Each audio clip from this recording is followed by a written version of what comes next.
Update. Am I the a-hole for telling my ex that she needs to figure it out when it comes to hosting people for her grandmother's funeral, even though I am living in her grandmother's house? Original post. My ex and I got divorced earlier this year. When we were married, we bought her grandmother's house. This house was built in the 1910s and had been in my ex's family since then. It is quite large. It was de facto the house where my ex's family would stay whenever they came into town for anything. This continued after we purchased the house and was part of my decision to divorce her. When we bought it, we primarily used my premarital savings and inheritance. That was about 5 years ago. When we got divorced, the court determined that the bulk of the house, 90%, belonged to me, in accordance with our post-nuptial agreement. My ex tried a number of scenarios in which she would keep the house, or it would go into a trust for our child, so it would stay in the family. The only options I would agree to were selling the house, her buying me out, or me buying her out. We went with the latter because my ex did not have the money to buy me out. The day after Christmas, my ex's grandmother died. She had been sick for years, and the reason we bought the house was that she could no longer live on her own and desperately needed money for end-of-life care. Anyway, yesterday afternoon, my ex's cousin showed up at the house with his family. He drove into town for the funeral on Thursday. Apparently, he and his sister texted my ex and said they would be staying at the house, an insider family term for my house, and she indicated she was okay with that. I called my ex and asked her why she volunteered my house to host people. She apologized and said she had been running around getting things done for the funeral. However, she asked if I would be willing to host because they really do not have space for people without using the house. I told her no, and that they needed to get hotels or make other arrangements. She said they do not have the money to get everyone hotels and that people are struggling financially. She added that there is plenty of extra room in the house and that they could stay in the finished basement with their own bathroom, kitchen, entrance, and exit. I told her no. She got quite upset and hung up on me. I told the cousin and his family that they could not stay. Am I the a-hole? Edit. People seem to be assuming the house was discounted to us when we bought it. It was not. It had been on the market for a year, and the price had been reduced multiple times, with no offers at the listed price. We bought it for the initial price it was listed at, which was the appraisal price. My personal preference was that my ex buy me out of the house. She did not have the money to do so. My next preference was to sell the house. My ex begged me to keep the house, so I agreed. The trust idea she proposed would have meant putting the house in a trust with a life estate for me and the remainder going to my son. This would effectively prohibit me from selling the house. I have no intention of selling now, but I refuse to put myself in a position where I cannot sell in the future if I decide I need to. However, I do have a trust for my son, now 3 years old, in which he will inherit my assets at the time of my death. Now for the top comments before reading the update. I am baffled as to why on earth your ex signed a post-nup that would endanger the family home. It is the only way I would agree to purchase the house. Otherwise, her parents were selling it to the highest bidder because her grandmother needed the money. Oh, I see why you got divorced now. So I can have this house that is apparently hard to sell, old and requires tons of maintenance? Nope. Much rather have my money out of this house and buy something smaller. Sounds like your wife has maybe not told her family that the house isn't owned by her anymore. This is probably it right here. She may have thought if she could sneak this one by, no one would be visiting anymore with Grandma gone, and they would never need to know that she lost their house. Well, the family can put up the money together and buy it from OP collectively. The audacity of some people. She didn't even ask. People just showed up on your door that she had already told could stay in your house. Not the a-hole. Probably because she knew the answer. Maybe she hoped OP would buckle under the social pressure. Now for the update 3 weeks later. A number of people have asked for an update. Not much happened until a few days ago. On Saturday, one of my ex's cousins, not the one who showed up at my door, we'll call him Dave, texted me. As you probably guessed from my original post, I do not have the best relationship with my ex's family. This was also true while we were together. However, I did have a good rapport with this particular cousin. Apparently, My ex and a number of other family members had been talking badly about me in the family group chat. Dave reached out to get my side of things, but said he understood if I did not want to talk. I called him and relayed much of what I said in my original post and comments. What I learned from my conversation with Dave is: 1. My ex told her family after the divorce that she still co-owned the house with me. 2. She told them that I do not abide by the court's order regarding expenses for our son and that she cannot afford a lawyer to fight me on it. I set the record straight on both accounts. I own 100% of the house and bought her out of her 10% share. I also pay 100% of the medical costs and child care or education costs for our son as ordered by the court. In addition, I pay more than the court-ordered amount for child support. We talked a little more to catch up, and I thought nothing of it. Apparently, Dave decided to share the details of our conversation in the family group chat. I received a long angry text from my ex about what Dave said in the group chat and that she wanted to talk. We talked yesterday. She expressed how frustrated she is with everything and said that she was, and still is, willing to do whatever it takes to make our relationship work. She said that if I am not willing to try to make it work, the least I could do is work with her so she can pay me off over time for the house. Put the house in a trust for our son so it stays in the family, and not badmouth her to her family. I reiterated that there are no circumstances under which I would want to be with her, not least because she is actively lying about me and our divorce to her family. I also restated that I will not let her pay me off for the house, because it would take her decades to repay the amount of money I have put into it, even without interest.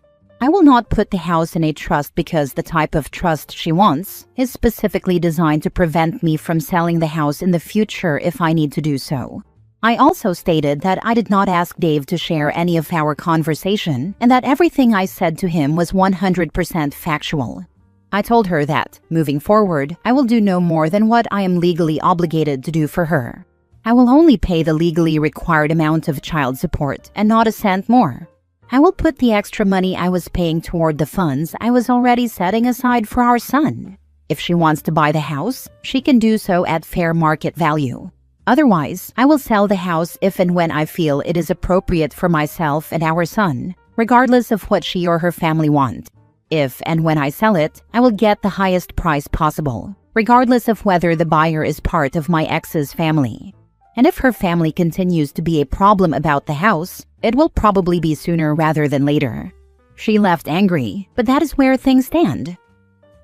Was the postnup time or condition-based? Did you both have separate lawyers look it over? How long were you married?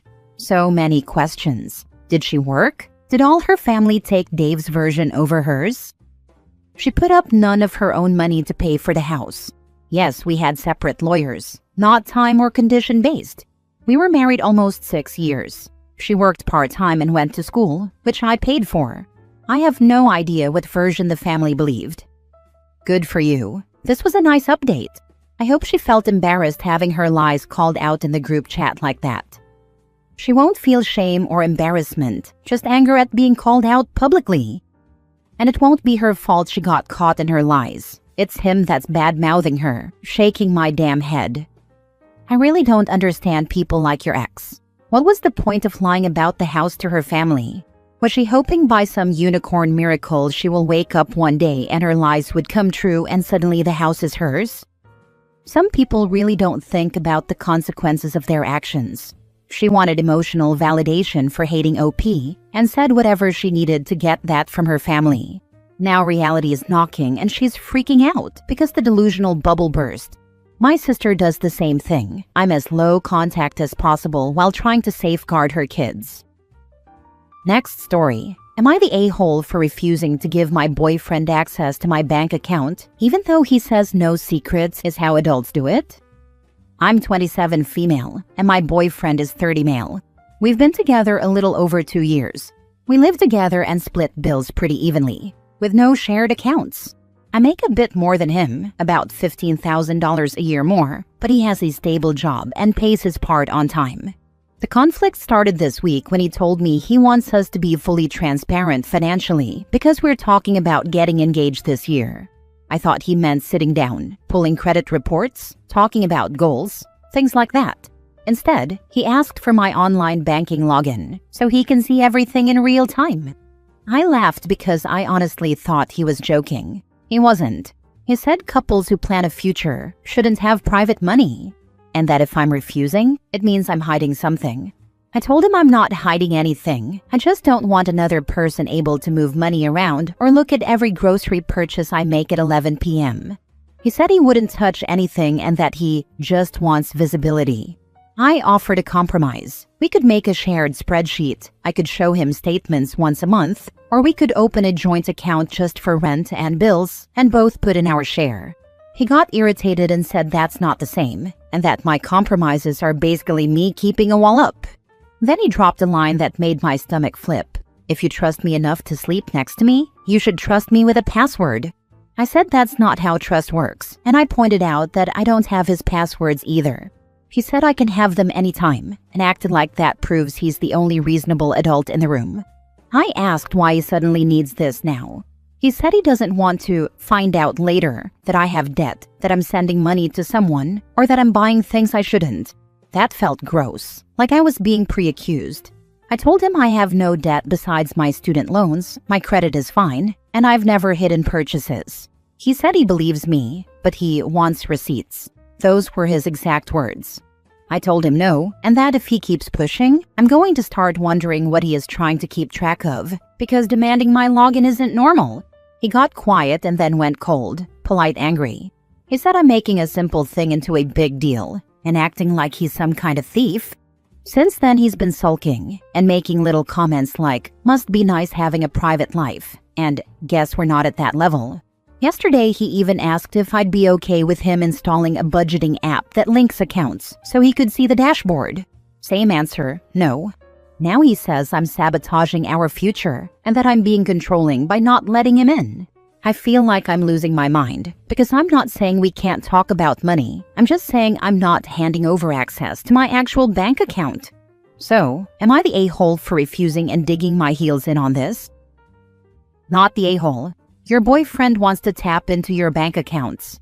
For what it's worth, my partner and I share a home, vehicles, bills, friends, joys, troubles, and inside jokes, but not account information or access. Yep, been married for a long time, and I know some login information that has been willingly given, but bank account logins are sacred. Even on joint accounts, we have our own. This guy is sus, and I'm wondering what he's trying to hide, making projection look like the next Olympic sport. This sounds like the way one of my classmates discovered her spouse had a gambling addiction. Same. A friend of mine is a high earner. Her husband made bank too, but not on her level. 2 kids together, long marriage. Then he started taking control of their retirement accounts. She trusted him and thought it helped his sense of pride because she was worried about emasculating him by being the higher earner. Well, that dude gambled away millions of their retirement. They're getting a divorce, and she felt sorry for him because his broke ass was living in a motel, while she and the kids lived in the home. So she paid him half of what their house would be worth so he could get a condo, even though their divorce settlement didn't decree it because he obviously lost all their assets. Unsurprisingly, he lost that money too. Last story. Am I the a-hole for sticking my freshly single mom with $20,000 of debt? I, 19 male, have been paying off a car loan from my mom, 40 female, since I turned 16. She gifted me a new current year 2022 Nissan Sentra for my birthday. I foolishly never asked how much she signed for because I assumed that her financially knowledgeable boyfriend at the time would know what he was doing at the dealership. He did not. The original MSRP for my car capped at around $20,000, but they walked away with a $40,000 car loan. They put nothing down and had a 10% interest rate because my mom's credit was bad and she had no job. Even accounting for that, the math never made sense to me. The monthly payments were $510. I didn't care at first because the original deal was that my mom's boyfriend and I would split the monthly payment. That lasted all of 3 months, after which I was stuck paying the entire amount and have been ever since. About a year ago, I went to the bank with my mom to try to transfer the loan from her name to mine. But since the interest would be recalculated and add about $10,000 to the loan, we both agreed not to do it. I moved out at 18 and now live with a roommate, but bills have been tighter. My girlfriend's mom suggested that I look for a new car that's more within my budget, and I found a used 2025 Corolla with 10,000 miles for $18,000, a better car for cheaper than what I would still be paying on my current one. I told my mom that I was planning to get a new car, and that if she wanted to sell my current car, that would be her decision. She lost it, saying it's my responsibility, that it was a gift, and that she saved me $10,000 by not transferring the loan. The biggest issue is that she's freshly divorced and looking for a job to support her two younger daughters. I told her she could sell the car for about $14,000 to $15,000, but she refuses and is demanding that I drain my savings to pay for a car I never agreed to pay for, and that was ultimately the result of their terrible financial decision. On one hand, I don't feel like I owe her anything, and I've never truly gotten along with my mom, so it is what it is. On the other hand, I feel guilty for kicking her while she's down. I'm looking for unbiased opinions. Thank you. Go park the Sentra in her driveway, hand her the keys, and walk away. You let her problems become your problems. This is your out. I'm giving you the car back, Mom. Happy birthday. How is the car a gift if you are paying for it? As said, take it back and give her the keys. It will be hard to do, but this is her problem for buying something she couldn't afford and then letting you pay for it. As long as your name is not on the loan or title, it's not your car. It's her car, and her boyfriend's if he's on the loan or title, which makes it her obligation, not the a-hole. Nope, the car is not tied to me at all, aside from my insurance that lapses tomorrow and it being in my driveway. You might want to think about not letting the insurance lapse. If you do and you are uninsured for any amount of time, even when not owning a car, insurance companies count that against you, and your rates will be even higher when you do get insured again. You're saying to reinsure my Sentra and then transfer it to my new car? Yeah, or ask your insurance agent about a cheaper policy for you when you don't own a car to maintain coverage. Sounds good. Thank you, men. God bless you.